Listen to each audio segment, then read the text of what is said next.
Hello दोस्तों, आपका एक बार फिर से स्वागत है पीसी क्लासेस में। और मैं हूं प्रशांत चक्रवर्ती और मैं आज एक्स्ट्रा क्लास में एक नया टॉपिक लेकर आया हूं, एक नए महापुरुष के बारे में, उनके जीवनी के बारे में। और आप चित्र से देख के पहचान गए होंगे स्क्रीन पर, स्वामी विवेकानंद जी। सबसे पहले इनका एक कहावत देखिए जो स्टूडेंट के लिए बहुत ही मोटिवेट होती हैं। दिल और दिमाग के टकराव में दिल की सुनो। ये नहीं कि दिल मेरी ना सुने, दिल की मैं ना सुनूं, ऐसा कोई बात नहीं है। ये लॉजिक मत लगाइए। दिल और दिमाग की जब टकराव होती है, मतलब होता ना हाना की स्थिति, जब कुछ सिचुएशन फंस जाते हैं हम लोग, क्या करें क्या ना करें, तो उस समय हमेशा दिल की सुनो। ये स्वामी विवेकानंद जी कह के गए हैं, आप लोग इसको अमल में लाइए। देखिए, स्वामी विवेकानंद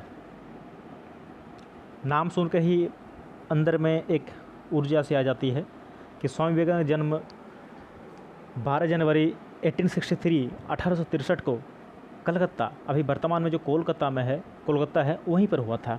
12 जनवरी 1863 को स्वामी विवेकानंद के जन्म दिवस को राष्ट्रीय युवा दिवस के रूप में मनाया जाता है। स्वामी विवेकानंद का वास्तविक नाम नरेंद्र नाथ दत्त था। तो एक बात बता देना चाहता हूँ कि राष्ट्रीय युवा दिवस हर साल 12 जनवरी को, यानी स्वामी विवेकानंद जी के जन्मदिन के ही अवसर पर मनाया जाता है राष्ट्रीय युवा दिवस के रूप में। इनका वास्तविक नाम जो था वो नरेंद्र नाथ दत्त था। स्वामी विवेकानंद के पिता का नाम विश्वनाथ दत्त था, जो एक प्रसिद्ध वकील थे। स्वामी विवेकानंद की माता का नाम भुवनेश्वरी देवी थी और इन्होंने 1884 में बीए की डिग्री प्राप्त की थी। स्वामी विवेकानंद के गुरु का नाम रामकृष्ण परमहंस थे और स्वामी विवेकानंद ने 1893 में शिकागो में आयोजित विश्व धर्म महासभा में भारत की ओर से सनातन धर्म का प्रतिनिधित्व किया था। 1893 शिकागो अमेरिका में है, वहीं पर विश्व धर्म महासभा, वहीं महासभा के बाद से इनको तूफानी हिंदू के नाम से जाना गया। और यही स्वामी विवेकानंद जी हैं जिनको सुभाष चंद्र बोस ने, जिनका भी जीवनी में कुछ दिन पहले ही कराया हूँ, प्लेलिस्ट में मेरा होगा, देख लीजिएगा। सुभाष चंद्र बोस जी ने इन्हीं को अपना गुरु माना था। तो विश्व धर्म सभा आप लोग सबको जानते हैं इस दिन क्या हुआ था। विश्व के बहुत सारे लोग वहाँ पे जमावड़ा हुए थे उन लोगों का। उन्हीं में से हमारे देश से गए थे स्वामी विवेकानंद जी। सबको इंग्लिश में स्पीच दिए थे। जब इन्होंने कहा कि अमेरिका वासियों, भाइयों और बहनों, जैसे ही कहा, तालियों की गड़गड़ाहट से इनका बहुत स्वागत किया गया, क्योंकि पहली बार कोई था जो भाइयों और बहनों का मतलब हिंदी में स्पीच दिए थे। बाकी सब तो लेडीज़ एंड जेंटलमैन ही कर रहे थे। तो ये कहकर उन्होंने सनातन धर्म का प्रतिनिधित्व किया था। 1897 में स्वामी विवेकानंद ने रामकृष्ण मिशन की स्थापना की थी। रामकृष्ण मिशन अपने गुरु रामकृष्ण परमहंस के नाम पर ही की थी। स्वामी विवेकानंद की मृत्यु 4 जुलाई 1902 में वेलूर मठ में हुई थी। 2012 में स्वामी विवेकानंद के जन्मदिन को, यानी 150वां जन्मदिन, 150वां जन्मदिन पे भारतीय reserve bank that is RBI ने 150 रुपये का सिक्का भी जारी किया था। देखिए, स्वामी विवेकानंद का एक प्रसिद्ध नारा या कथन, जो भी कह लीजिए, बहुत ही प्रेरणाफुल, बहुत ही एनर्जेटिक एक और बहुत ही सत्य नारा है, उठो जागो और तब तक नहीं रुको जब तक लक्ष्य प्राप्त न हो जाए। ये हर एक स्टूडेंट को अपने ज़िंदगी में लाना चाहिए कि हमें तब तक अपने आप को मेहनत कराते रहना चाहिए, या अपने आप मेहनत करते रहना चाहिए जब तक हम जिस लक्ष्य को सोचे हैं वो हमें प्राप्त ना हो जाए। ये है स्वामी विवेकानंद जी।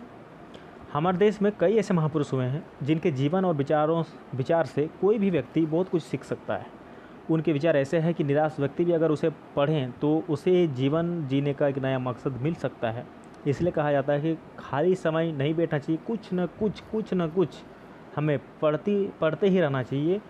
फिर चाहे वो हमारे सब्जेक्ट्स हो या फिर बाहर हो, हमें पढ़ता रहना चाहिए।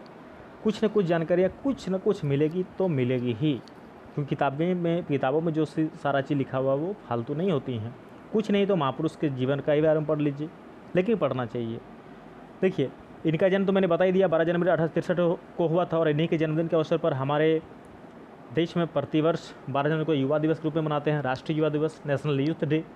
आप कुछ बात देख लीजिए। उन्होंने रामकृष्ण मठ, रामकृष्ण मिशन और वेदांग सोसाइटी की नींव रखी। 1893 में अमेरिका के शिकागो में हुए विश्व धार्मिक सम्मेलन में उन्होंने भारत और हिंदुत्व का प्रतिनिधित्व किया था, अभी बताया मैंने। और हिंदुत्व को लेकर उन्होंने जो व्याख्या दुनिया के सामने रखी, उसकी वजह से इस धर्म को लेकर काफ़ी आकर्षण बढ़ा और भारत में उनके जन्मदिन को युवा दिवस के तौर पर मनाया जाता है। वे औपनिवेशिक भारत में प्रतिनिधित्व किया था, ये बताए थे हम। आप देखिए इनके अनमोल विचार जो आपकी दिशा बदल सकते हैं। स्टूडेंट के लाइफ से रिलेटेड है कि पढ़ने के लिए ज़रूरी है एकाग्रता, एकाग्रता के लिए ज़रूरी है ध्यान, और ध्यान से ही हम इंद्रियों पर संयम रखकर एकाग्रता प्राप्त कर सकते हैं। फिर देखिए दूसरा क्या बात है इनका, ज्ञान स्वयं में वर्तमान है, मनुष्य केवल उसका आविष्कार करता है। तीसरा, अभी तो मैंने जस्ट बताया, उठो और जागो और तब तक नहीं रुको जब तक कि तुम्हें अपने लक्ष्य की प्राप्ति नहीं होता है या फिर तुम खुद अपने लक्ष्य की प्राप्ति न कर लेते हो। जब तक जीना तब तक सीखना, अनुभव ही जगत में सर्वश्रेष्ठ शिक्षक है। इन्हीं का कथन है। पवित्रता, धैर्य और उद्यम, ये तीनों गुण मैं एक साथ चाहता हूँ। छठा है, लोग तुम्हारी स्तुति करे या निंदा, लक्ष्य तुम्हारे ऊपर कृपालु हो या ना हो, तुम्हारा देहांत आज हो या युग में, तुम न्याय पथ से कभी भ्रष्ट ना हो। सातवां, जिस समय जिस काम के लिए प्रतिज्ञा करो ठीक उसी समय पर उसे करना ही चाहिए, नहीं तो लोगों का विश्वास उठ जाता है। आठवां, जब तक आप खुद पे विश्वास नहीं करते तब तक आप भगवान पे विश्वास नहीं कर सकते। ठीक है, इसलिए कहा जाता है कि भगवान के भरोसे नहीं बैठना चाहिए, क्या पता भगवान आपके भरोसे बैठा होगा, इसलिए खुद पर विश्वास रखिए। 9 बात है क्या, 9वां नंबर कि एक समय में एक काम करो और ऐसा करते समय अपनी पूरी आत्मा उसमें डाल दो और बाकी सब कुछ भूल जाओ। इसलिए कहता है कि 2 नौका पर पैर रखकर चलने से डूबना निश्चित है। इसलिए एक समय में एक ही काम कीजिए, अच्छे से कीजिए, जब पूरा हो जाए तब दूसरे काम में लग जाइए। जितना बड़ा संघर्ष होगा जीत उतनी ही शानदार होगी। इसलिए कहता है कि सपना देखो तो बड़ा देखो, है ना। इसलिए कहता है कि मैट्रिक में या 12 में या ग्रेजुएशन में जब परसेंटेज के लिए आप डिसाइड करते हो तो परसेंटेज हमें जो है, अगर आप 80 रखते हैं तो 70-75 तो आएगी। अगर आप 70 रखते हो तो 65-60 तक आएगी। अगर 60 रखते हो तो 55-50 तक आएगी। तो एटलीस्ट हमें बड़ा सपना देखना चाहिए, बड़ा संघर्ष करना चाहिए। बड़ा संघर्ष होगा तो जीत भी शानदार होगी। ठीक है, तो एक बार फिर से हम लोग अपने महापुरुष को देखते हैं, जिससे हम लोग काफ़ी कुछ सीख चुके हैं। ये है स्वामी विवेकानंद जी। तो आज इन्हीं के बारे में मैंने बताया। आई होप कि आपको वीडियो अच्छा लगा होगा। बहुत ही इम्पोर्टेंट वीडियो अच्छा लगे तो लाइक कीजिए और अपने दोस्तों में शेयर कीजिए। और अगर आप नए हैं इस चैनल में तो कृपया इसे अपने दोस्तों में शेयर कीजिए।